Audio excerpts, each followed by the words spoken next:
출애굽기 20장 12절부터 17절까지 같이 읽으시겠습니다. 시작. 내 부모를 공경하라. 그리하면 너의 하나님 나 여호와가 내게 준 땅에서 내 생명이 길리라. 살인하지 말지니라. 간음하지 말지니라. 도적질하지 말지니라. 내 이웃에 대하여 거짓 증거하지 말지니라. 내 이웃의 집을 탐내지 말지니라. 내 이웃의 아내나 그의 남종이나 그의 여종이나 그의 소나 그의 나귀나 물은 내 이웃의 소유를 탐내지 말지니라. 아멘. 오늘은 지난 1, 2월간 시리즈로 지속되었던 하나님을 기쁘시게 이웃을 행복하게, 이것의 무엇과 무엇 사이에서, 이것의 마무리로 하나님 앞에서 이웃 옆에서 이 내용을 우리가 같이 상고하고자 합니다. 다음 3, 4월은 이제 우리가 과연 우리 개혁성락교회의 제대로 된 비전이 무엇인가를 이제 본격적으로 우리가 함께 나누고 함께 결심하고 함께 뜨겁게 새 출발하는 그런 시간을 갖고자 합니다. 오늘 읽으신 내용은 십계명 중에서도 후반전이라는 거 다 잘 아실 것입니다. 우리가 율법에 대해서 가장 잘못 갖고 있는 선입견, 오해가 두 가지가 있습니다. 하나는 율법으로 구원받으려고 이스라엘이 생각했다, 이렇게 생각하는데요, 그런 얘기 성경에 없습니다. 이스라엘도 성경도 구원받으라고 율법을 준 적이 없어요. 그런 내용이 없어요. 율법은 또 십계명을 비롯한 모든 규정들은 이미 종의 영이긴 하지만 하나님께 구원받은 사람들에게 너희 구원받았으니 이렇게 살아야 하나님의 사람답지 않겠느냐 하고 주신 신앙의 도리고 신앙의 실천입니다. 절대로 이거 이렇게 하면 너희 구원받을 것이다, 그렇게 준 내용이 아니라는 것이에요. 율법은 우리가 읽은 앞부분에 있는 십계명 처음이 어떻게 되어 있는지 20장 2절에는 이런 말씀이 나와 있습니다. 나는 너를 애굽 땅 종되었던 집에서 인도하여 낸 너의 하나님 여호와로다. 이미 바로로부터, 저주와 멸망으로부터 구원해내서 나는 너의 하나님이 되고 너는 나의 백성이 되었다 하고 이스라엘과 하나님 사이가 완전하게 구원이 이루어졌어요. 약속이 이루어졌습니다. 그러므로 내가 너를 애굽에서 종되었던 것으로부터 구원해서 너의 하나님이 되고 너는 나의 종이며 가족이며 자녀 같은 그런 이스라엘이 되었으니 이제 구원받은 너희의 신분에 합당하게 이렇게 살아라 라고 주신 것이 율법입니다. 우리가 율법이 구원을 받는 데 필요하다고 오해했다고 하다 보니까 마치 율법 얘기만 하면 예수의 은혜를 저버리거나 자기 공로로 구원받는다는 것을 강조하는 것 같이 오해를 해서 아예 보지도 않게 되고 멀리 내던지는 그런 안타까운 모습들이 팽배해 있는 것이죠. 율법은 하나님이 무엇을 좋아하시고 무엇을 원하시고 구원받은 자들이 어떻게 행해야 되는지를 적어도 육체의 삶에서, 세상살이에서 이렇게 해달라고 보여주신 삶의 도리, 구원받은 성도들의 도리를 자세히 이야기하고 있는 것입니다. 또 하나 율법에 대해서 우리가 갖는 오해는 자꾸 율법은 하나님에 대한 것만 많이 있다고 생각하는 경향이 있어요.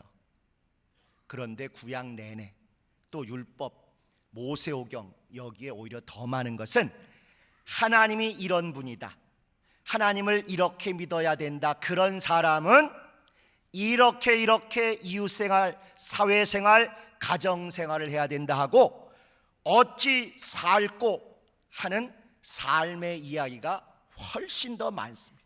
90% 이상이 신앙을 어떻게 가져라 이 얘기가 아니고, 이렇게 신앙을 가진 사람들은 이렇게 사는 것이 합당하다, 이 얘기를 하고 있습니다. 소위 우리가 잘 아는 개념을 통해서 말씀드리면, 대신관계, 하나님과 대한 관계보다 대인관계, 가족과 이웃과 사회에 관해서 어떻게 관계를 맺고 어떻게 살아야 되는지가 90% 정도 될 정도로 많다는 것입니다. 그러므로 율법은 구원받기 위해서 주셨거나 구원받기 위해서 지키라고 하신 것이 아니라, 구원받은 사람들이 과거에는 율법으로, 이제 우리 신약 성도는 복음으로써 무엇을 어떻게 지켜야 될지를 가르쳐 준 것이요, 그 내용은 하나님과의 관계도 있지만, 하나님과의 관계가 온전하게 맺어졌으면 이웃과 가족과 사회와 이렇게 관계를 맺고 이렇게 살아야 된다는 것을 많이 자세히 시시콜콜이 써준 게 그게 율법입니다. 그건 여러분들이 꼭 마음에 좀, 머릿속에도 잘 새겨주시면 좋겠어요. 자, 그래서 구약의 대표적인 율법의 핵심으로서는 십계명을 주셨고, 신약의 복음의 대표적인 핵심으로서는 우리가 잘 아는 주님 가르치신 기도, 주기도를 주셨어요. 근데 잘 아신 대로 이 둘이 별개가 아니라 형제 마냥 잘 구색을 갖추었으니, 십계명도 앞에 전반전은 하나님과의 관계, 신앙의 중요한 요소를 담은 대신관계, 대신계명이 있고, 주기도문도 앞에 부분은 하나님께 영광을 돌리고 하나님을 높이는 대신관계를 이야기하고, 또 십계명의 후반전에 대인관계, 사람과의 관계를 이야기하는 것처럼 주기도도 똑같이 후반전에는 대인관계를 잘해서 우리가 이 땅에서 사회생활하면서 어떻게 죄짓지 않고 살아야 되는지를, 그걸 말씀하고 있습니다.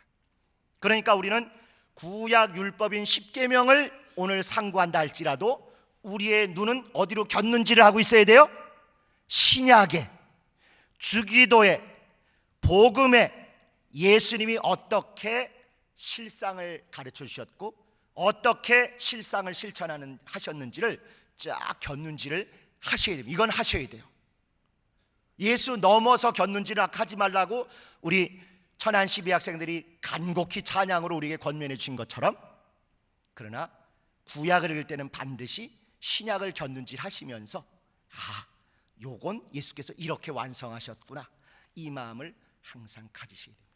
그래서 십계명도 앞에는 대신계명, 후반전에는 대인계명, 주기도도 앞에는 대신관계, 신학 용어로는 대신청원, 예수님 하나님께 이렇게 청원한다, 뒤에는 대인청원, 이렇게 하여튼 대신관계, 대인관계, 하나님과의 관계, 이웃과의 관계, 이런 구조로 되어 있습니다.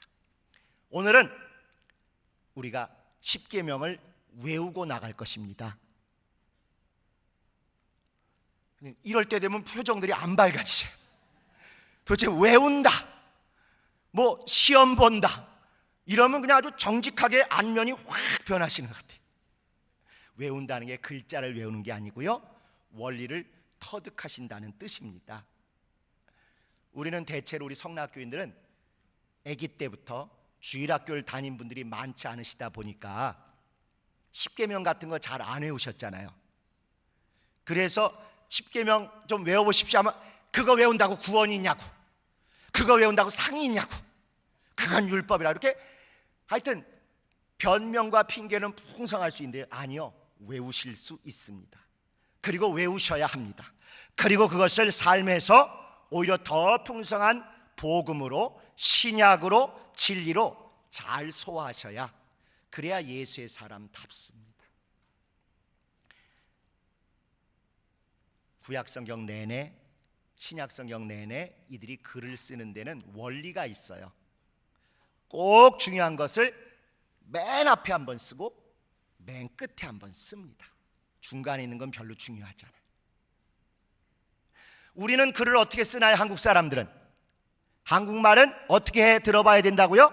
끝까지 들어봐야 된다는 것처럼 앞에 있는 건 영양가 없는 내용들이 대부분이에요. 맨 끝에 뭐뭐뭐뭐뭐가 아닌 것은 뭐뭐뭐뭐가 인 것은 이런 것이죠. 우리는 편지를 써도 앞에 흔히 무슨 눈이 녹고 바람이 따뜻해지고 미세먼지가 날아가고 아무리 좋은 말 써도 이거 다 거품이에요. 맨 끝에쯤에 끝나기 직전에 그런데 아빠 100만 원만 좀 붙여줘.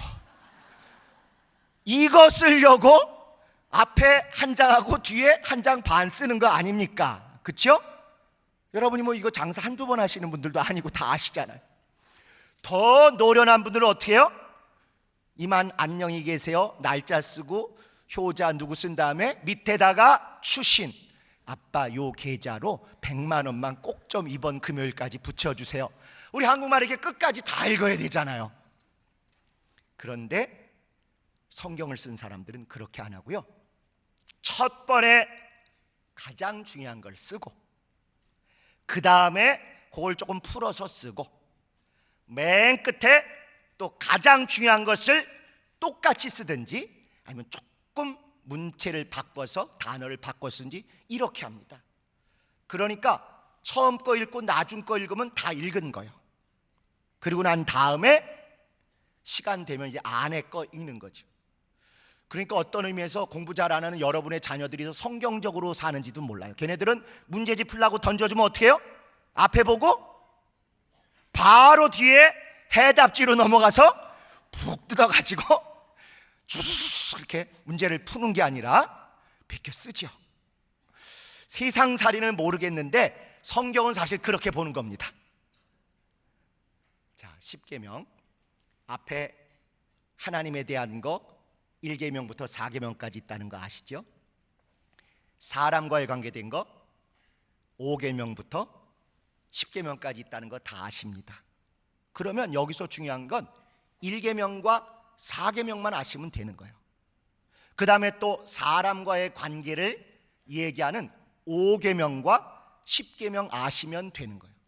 이것도 다 같은 내용을 그냥 반복하는 것입니다. 1계명 나 외에 다른 신이 없다, 하나님만 신이시라는 거예요. 4계명 안식일에 나하고만 놀자, 이 얘기 하시는 거예요. 나 외에 다른 신이 없다, 하나님만이 신이시다. 1계명 그거의 끝을 이루는 4계명은 안식일에도 나하고만 놀자, 딴짓하지 말자. 그런데 이제 이것만 하면 재미없기도 하고 사람들이 조금 혼돈도 겪으니까, 그런데 너희들이 그냥 두면 꼭 요런 실수를 하더라, 요런 실수하지 말아라 하고 짚어주시는 게 두 번째, 세 번째 없어도 되지만 짚어주신 거예요.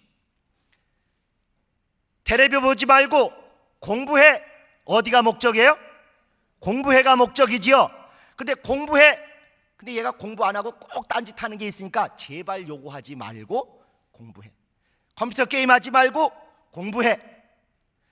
안 해도 되는 얘기지만 공부만 열심히 하면 되는데 자꾸 구체적으로 딴 쪽 일을 하니까 텔레비 보지 말고 컴퓨터 게임하지 말고 공부해 하는 것처럼 1계명 4계명에 나온 대로 하나님만이 신이시다, 하나님하고만 놀자, 1계명 4계명이면 충분해요.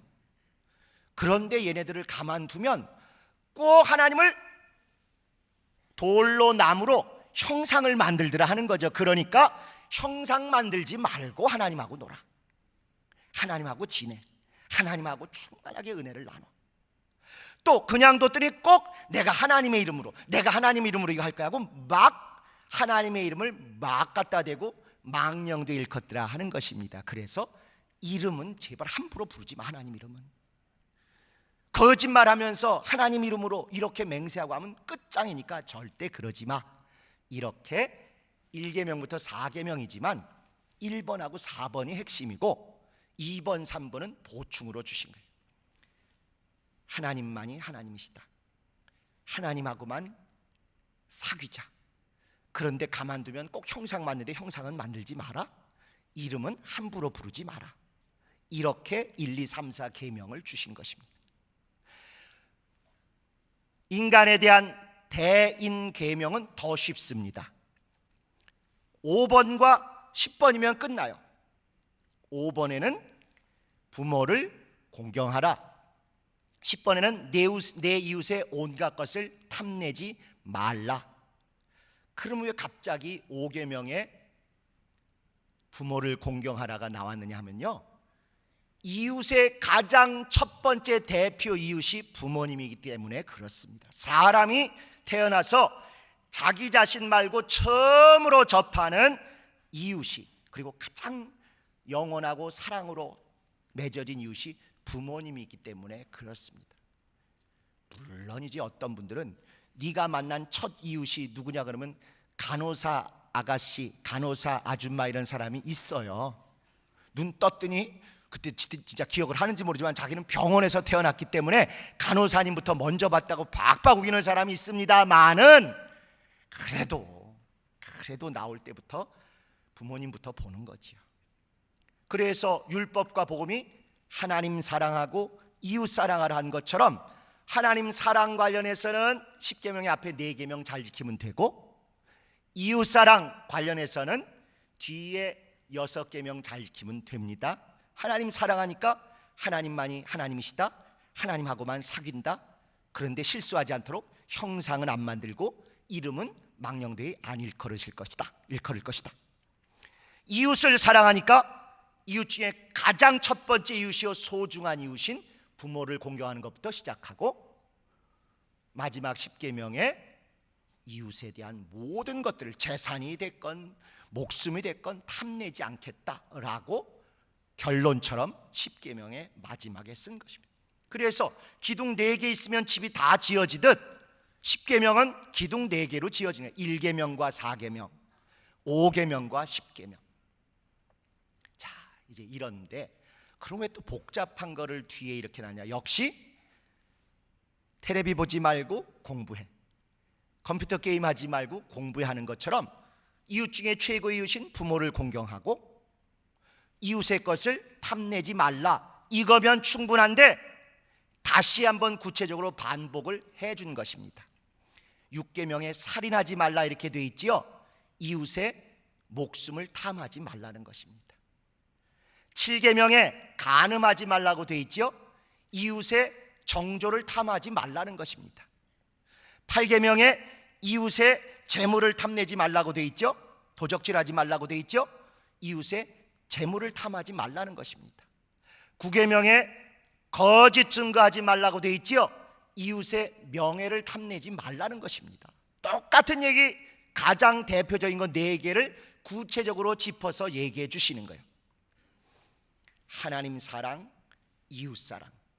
하나님은 사랑을 위해서 대신계명 4개, 이웃 사랑을 위해서 대인계명 6개.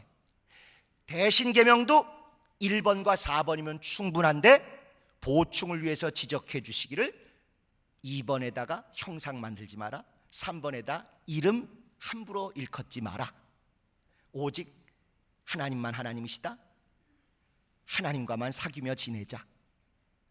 5계명부터 10계명 이웃사랑인데 가장 첫 번째 소중한 이웃인 부모를 공경하자. 그 다음에 이웃의 모든 것들을 탐하지 말라. 그런데 구체적으로 사람들이 많이 탐하는 게 이웃의 목숨을 탐하지 마라, 살인하지 마라. 이웃의 정조를 탐하지 마라, 간음하지 마라. 이웃의 재물을 탐하지 마라, 도적질하지 마라. 이웃의 명예를 탐하지 마라, 거짓 증거하지 마라. 이거 4개를 중간에 껴주신 것입니다. 그러니까 내 부모를 공경하라, 이웃의 것을 탐하지 말라. 이 6번과 10번 하셨으면, 5번과 10번 하셨으면 만점. 그런데 추가로 그 사이에 있는 6, 7, 8, 9는 네 이웃의 목숨 탐하지 마라, 살인하지 마라. 네 이웃의 정조 탐하지 마라, 간음하지 마라. 네 이웃의 재물 탐하지 마라, 도적질하지 마라, 내 이웃의 명예 탐하지 마라, 거짓 증거하지 마라, 이렇게 한 번 또 반복을 해 주신 것이, 이게 율법의 핵심이고 정신이고 구체화인 십계명의 내용입니다. 여기 보면 전부 뭐뭐 하지 마라, 하지 마라, 하지 마라 이렇게 돼 있잖아요, 소극적으로. 그런데 예수님께서는 이걸 신약에 오셔서 더 적극적으로 하나님만이 하나님이시다, 다른 것은 아니다라는 것도 적극적으로 증거하고 변증하라는 것입니다. 하나님과 안식일에 잘 사귀자, 이제 안식일만이 아니라 6날 전체를 더 하나님이 주인 되시고 충만한 하나님의 날로 만들자는 것입니다. 형상을 만들지 마라, 절대 돌로 하나님 형상은 만들지 말지만 대신 하나님 형상 따라 지음받은 이웃들은 하나님을 섬기듯 하나님을 존중하듯 하나님의 형상을 따라 지은 이웃들을 최고로 존중해주고 사랑해달라는 것입니다. 이름을 망령되이 일컫지 말고 자기 유익, 자기 모면을 위해서 하나님 이름 끌어들이고 남발하지 말고 정말 하나님이 좋아하시는 걸 드러낼 때마다 자기가 잘나서 된 게 아니라 그분 때문에 됐습니다 하고 마음껏 그분의 이름을 드러내 달라는 것입니다. 또 부모를 공경하라, 단순히 불효하지 말고 잘해라, 고르반 하지 말라 정도가 아니라 누가 내 부모냐, 아버지 뜻대로 하는 자가 내 부모니라 한 것처럼 교회 안에서 나이 드신 분들, 존경받으실 분들을 진정으로 부모님 못지않게 존경하며 사랑하며 그렇게 귀히 여기는 그런 믿음의 모습을 보여달라는 것이죠.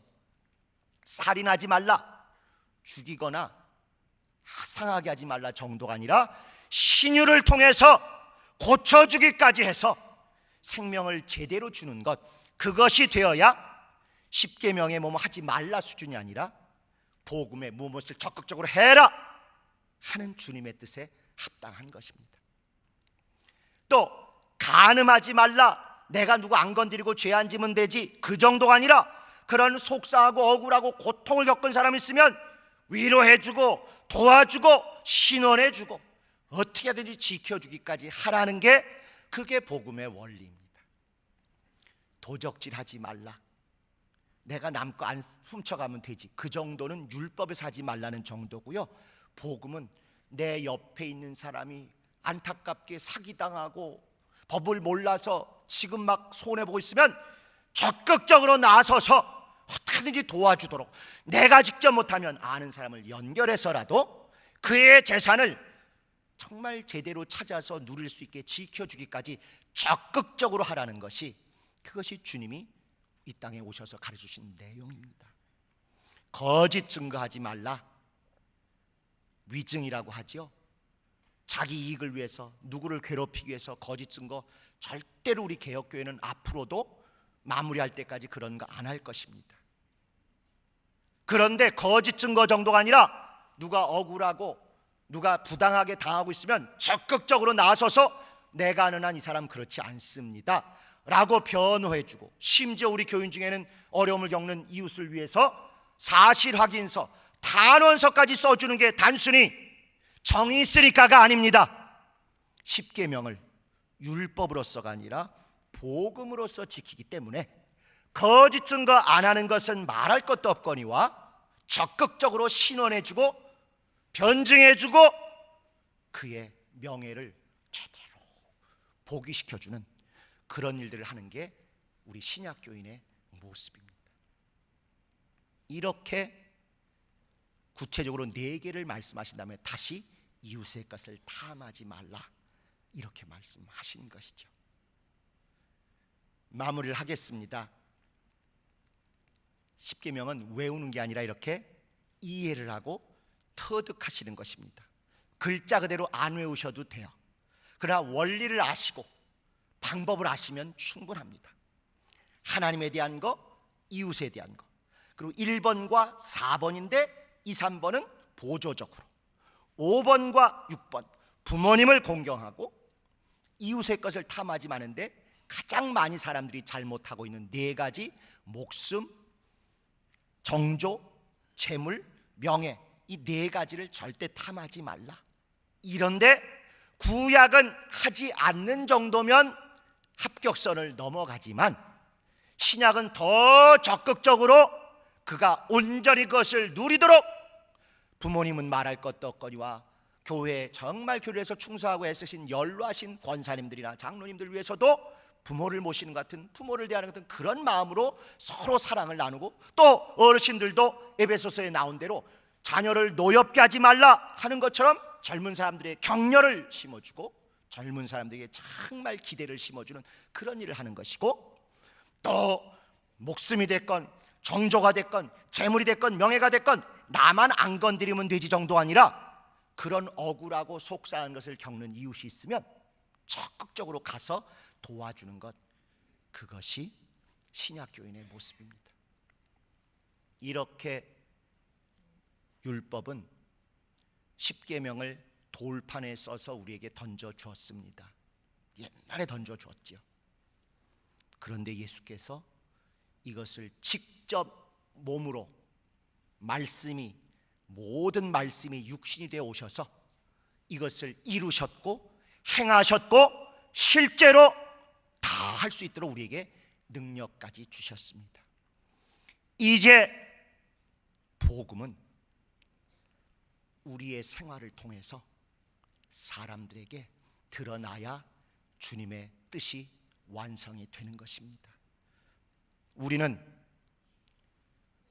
돌판에 쓰여진 십계명을 본 적이 없어요. 그걸 지키려고 별로 고민해 본 적도 없었죠.